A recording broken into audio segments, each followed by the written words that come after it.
This right here is the first ever ICF build that I have ever done. And today I'm going to show you the entire process that went in to get to this stage right here.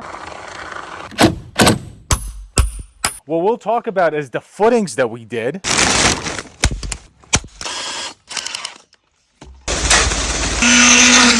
Next, we're going to talk about the actual installation of the blocks themselves and how easy that is to do.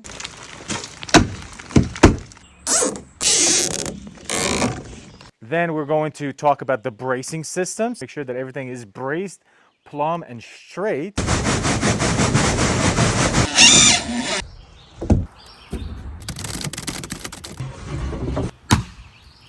We're going to talk about how to get the proper mix and what does that process look like to actually fill in this ICF wall. We're going to have fun and I hope you learn something. Let's go. So every project starts at the base, footings. For us, what we use is this fast foot footing from Fab Form. It's this 100% waterproof plastic footing that you can use by bracing some 2x4s or 2x6s. And then also because it's 100% waterproof, it keeps all of that lumber clean and you can reuse it. And it's really, really fast to install this. Once you pour your footing and you do the footing itself, you're going to be installing these dowels, which come up about every 24 inches on this build. There is not too many dowels that you can install. The more, the better. That's the rebar that kind of goes up into the wall itself and anchors everything together.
So now let's talk about our actual ICF walls and how they go together. So you always start out of the corners because those are the ones that come pre-made from Logic's ICF. And you want to make sure that when you're staggering them, you're not going kind of the same like this. You're flipping them around. So you're weaving them. We had a full piece here with a short piece, then a full piece with a short piece this way, and you're basically flipping them around. And what's cool with Logic's ICF is they're interchangeable. You can flip them around any way. You don't have to order left corners, right corners, or anything like that. Then once you started out of your corner, that's your starting point, and you just work away and then cut off. So when we're talking about our cap here, because we wanted to cap this off, they make a special form as well that goes here, and you just tie it in kind of like this to make sure that that concrete doesn't punch out. So when we got to this side of it, we started with the corner, worked into the corner. Then we started with that corner, and worked our way here. So all of our cutoffs were ending up over here. You have to find an area, corners that you can't really adjust, and then you work into the middle. Because we are tapping into our old foundation, in our video you'll see us pre-drilling dowels and epoxying them into the wall themselves to make sure that our new foundation and the old foundation are attached together. So our last row here was about 9 inches. I just took a table saw, ran it right through the table saw, and it was very, very easy to do that. So for me, I have some background in carpentry and building bathrooms. This was very, very intuitive. And it's all just cutting and measuring. There's really not a lot of skill that's involved in terms of like the muscle memory from laying block or anything like that. So this came up really, really smooth once you figure out exactly your starting point.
So once you build your wall, and for us we did 3 rows, we zip tied everything together. That's very important, especially on these bottom rows. Get extra zip ties.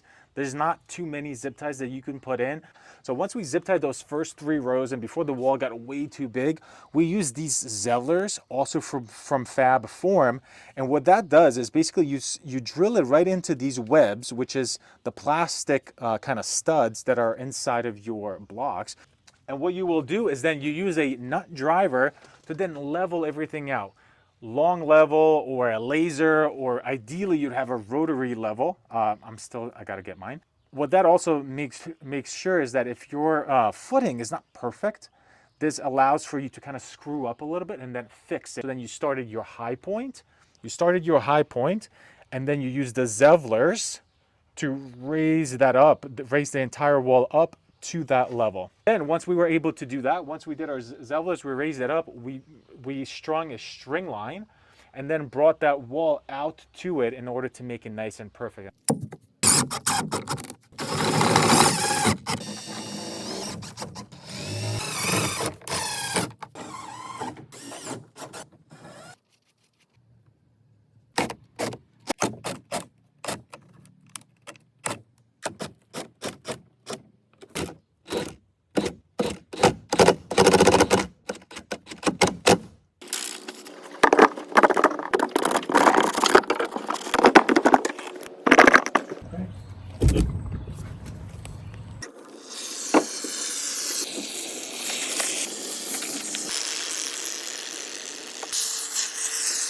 So now that your wall is built all the way to the top, we're going to have to brace it, make it straight, and then make it plumb. What's cool is that this basically bracket system does all of that.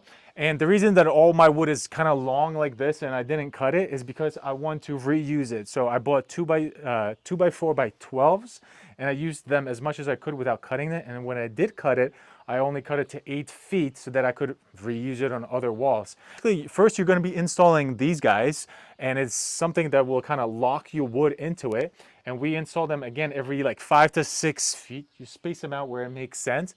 And then we use our 2x4x12 to then go up. What that does is once you tighten this piece with this piece, it makes this wall right here strong, like strong this way. And then once you put that cross member in as well, and you tighten all of those together, now it makes it straight this way, straight that way, if that makes sense. When you are looking for those at the store, for those 2x4s that run horizontally here, make sure that they are nice and straight. If you get one that's a banana or a hockey stick, your wall will also kind of go like that as well. So make sure that you are taking your time and you're finding those. The last part of this system was to install these brackets. And if you guys can see right at the top over there, it has that same system as that we used on the floor here, where the wall will get leveled. So what we were doing as we were doing this is we made the wall kind of come in a little bit, and it had a little bit of a belly right here.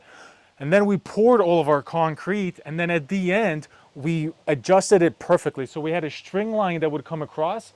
We used those and we pushed the wall right perfectly into place. The reason we did that is we wanted to make sure that we were kind of out of alignment this way, not that way, because these will not pull. If we had to pull, we would have had to go on the other side and push that wall this way. So these push, they don't pull.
So most likely for a project like this, you are going to need to do a pumper truck. You want to make sure that you're getting a 6-inch slump and with peat gravel for your stone. Make sure it's not half-inch stone or anything larger than that. Because of that rebar that's in there, you want to make sure that that mix is freely falling to the ground. And when we did pour this, we poured it in 2 rows. We did our bottom first to make sure everything settled in nice. Then we brought in and then we went back around and then we topped it off. The vibrator also helps, but don't over vibrate it because you could almost loosen these things up.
Oh, you can twist it this way.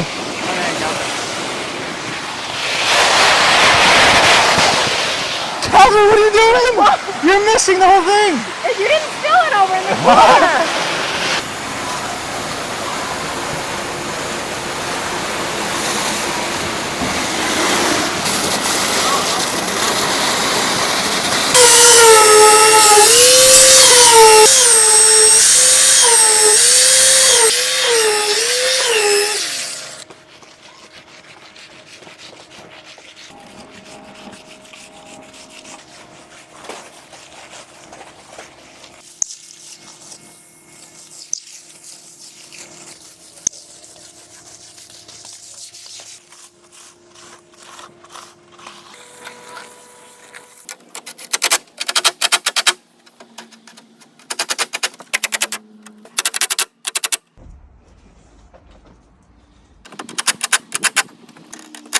The very last part of this project that you have to do is actually waterproof the ICF walls that we poured.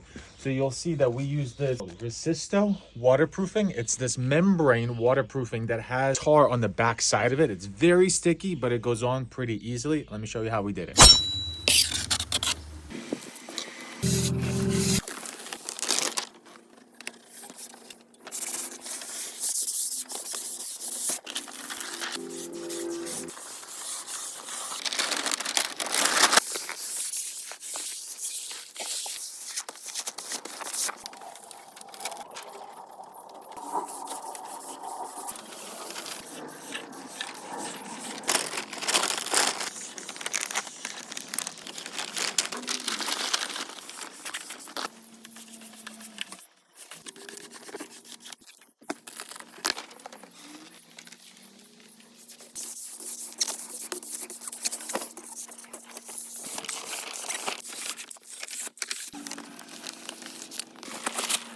This stuff is so sticky. This is how you waterproof your ICF block. It's this tar membrane that peels off. And you have the tar on the inside. It's way better than painting on your tar membrane like you would over there. That stuff just washes off over time and it's really not that durable. You have this membrane itself and then the tar is on the back side of it. So this protects the tar, which is then waterproof. And then we're going to waterproof all the way down to our footing. Because we use this fast foot, that waterproofing is also waterproof 100%. So then absolutely no water is getting through our foundation. Keeps everything nice and dry.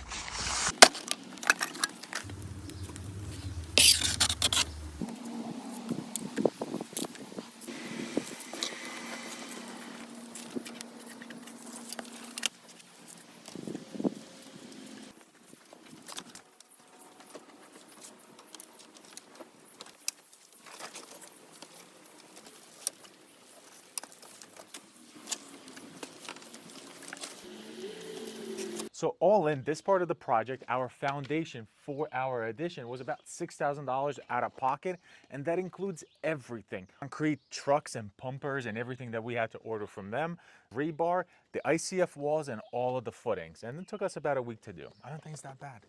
So this was the first time ever that I did an ICF wall, and I was definitely intimidated by it in the beginning.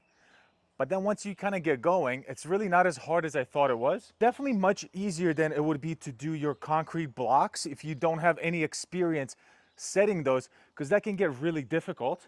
Where here, if you have some background in carpentry and just kind of measuring and making things straight, then you'll be really happy with ICF blocks. Definitely gonna do this again, hopefully on our next build. That is our garage full build though, and that's where we'll be able to see all of the benefits of the ICF blocks. I would highly recommend it to you guys as well.